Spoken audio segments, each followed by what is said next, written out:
আসসালামু আলাইকুম। আজকে আমরা প্রশ্ন সমাধান করব। বাংলাদেশ জুডিশিয়াল সার্ভিস কমিশন ৬০ লিপিকার পদে। পরীক্ষা ছিল ১১/৭/২০২৬। এখানে মান ছিল ৯০ আর সময় ছিল ৯০ মিনিট। প্রথমে একটা ছিল বাক সম্প্রসারণ, স্বাধীনতা অর্জনের চেয়ে স্বাধীনতা রক্ষা করা কঠিন। তারপর আরেকটা বাক সম্প্রসারণ ছিল, দুইটার মধ্যে একটা লিখতে বলছে। তারপর ছিল ২ নাম্বার ছিল আপনার বাক্যগুলো শুদ্ধ করে লিখুন। পূর্ব দিকে সূর্য উদিত হয়, পূর্ব দিকে সূর্য উদিত হয়, তারপর উদয় হয়, উদিত হয়। সকল ছাত্রগণই পাঠে অনুপযোগী, সকল ছাত্র পাঠে অনুপযোগী। তারপর ছিল জ্যৈষ্ঠ মাসে তার সর্বজ্যেষ্ঠ ছেলের বিয়ে হবে।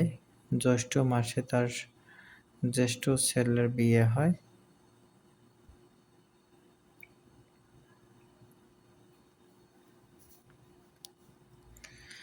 তারপর একটা ছিল বাংলায় অনুবাদ করুন। এখানে ইংরেজি আছে, এটা বাংলায় লিখতে বলছে।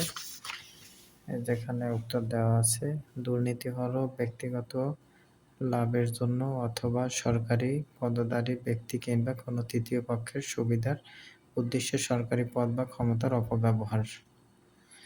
এটি একটি জটিল সামাজিক বা রাজনৈতিক ও অর্থনৈতিক সমস্যা। তারপর ছিল অর্থসহ বাক্য রচনা করুন। মোটামুটি কমনই ছিল তুলসী বনের বাঘ, তারপর জলযোগ, ছাইচাপা আগুন, ছকরা নকরা, জাকের কই। তারপর প্যারাগ্রাফ ছিল ইংরেজি আর্টিফিশিয়াল ইন্টেলিজেন্স ট্রিপ্লান্টেশন। তারপর ট্রান্সলেট টু ইংলিশ ছিল সে কার গাড়ি চালায়, তুমি ধনী হতে পারো কিন্তু সুখী নও। তারপর তার একটি গরু আছে, বৃদ্ধ লোকটির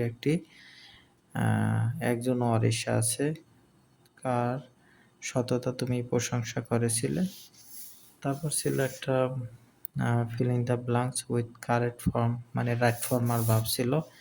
এখানে উত্তর দেওয়া আছে একের,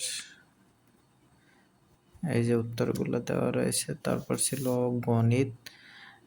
সুফিয়ার কাছে ২৪,০৭৫ টাকা আছে, তিনি নিজের জন্য ৬৭৫ টাকা রেখে বাকিগুলো স্বামীমার কন্যাদার মধ্যে যথাক্রমে 1/4, 1/6, 2/3 অনুপাতে ভাগ করে দিলেন। প্রত্যেক কন্যা কত পেলেন, যেখানে সমাধান দেওয়া রয়েছে। তারপর ২০ জন ছাত্র গণিত পরীক্ষায় অংশগ্রহণ করলো, তাদের মধ্যে 2 জন গড়ে ৬০ নম্বর, 13 জন গড়ে 65 নম্বর, অবশিষ্ট সকলে গড়ে 55 নম্বর পেল। ছাত্ররা গড়ে কত নম্বর পেল? এই যে অঙ্কটা মোটামুটি সোজাই ছিল, উত্তর হবে ৬২। এদের সমাধান দেওয়া আছে, দেখে না। তারপর ছিল আরেকটা অঙ্ক, সুদ আসলের। এই অঙ্কটা মোটামুটি যাদের চর্চা আছে তারাই পারবে। তারপর আরেকটা অঙ্ক ছিল, একটি পরীক্ষায় ৯০% পরীক্ষার্থী ইংরেজিতে, ৭৫% পরীক্ষায় গণিতে কৃতকার্য হয়। যেহেতু ইংরেজিতে ৯০%, তাহলে 10% অকৃতকার্য, গণিতে 15% অকৃতকার্য।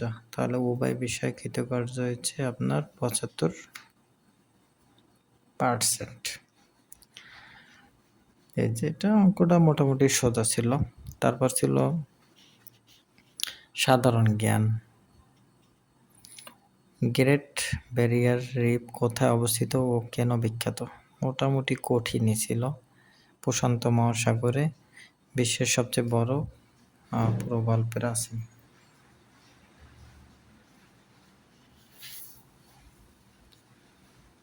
তারপর খ নাম্বার ছিল পানামা খালের দৈর্ঘ্য কত এবং এটি কোন কোন মহাসাগরকে যুক্ত করেছে?